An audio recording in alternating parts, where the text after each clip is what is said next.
Adesso passiamo al calcio a 5. Assieme a mister Franco Basta andiamo a scoprire l'impegno cui sarà sottoposta questa sera l'Ospedaletti calcio a 5 nel proprio stadio.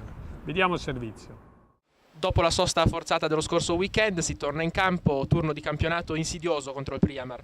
Sì, loro sono ben messi in campo, giocano molto in velocità, di conseguenza il problema grosso sarà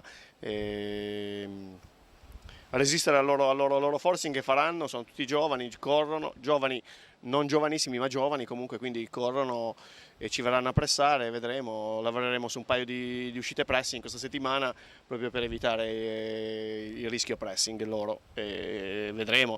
Noi è peccato aver fatto questa pausa perché viene nel momento sbagliato, è venuta in quanto la squadra giocava bene, avevamo trovato finalmente il ritmo, avevamo trovato giocate, è un po' un peccato. Squadra che avete già affrontato in Coppa, a Savona fu 1-1, qui a Ospedaletti 3-3.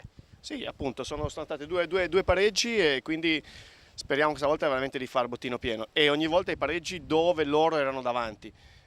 Speriamo di andare davanti noi e metterli in difficoltà, perché loro tutte le volte sono stati in vantaggio, qui addirittura erano 3-1 fino a 5 minuti dalla fine. Poi siamo riusciti a portare a casa perlomeno un 3-3, tutte e due volte nel recupero, tutte e due volte con Bianco, una a un minuto dalla fine del recupero e l'altra a 30 secondi alla fine del recupero. Infatti ha messo a palla al centro e poi ultima azione è finita la partita.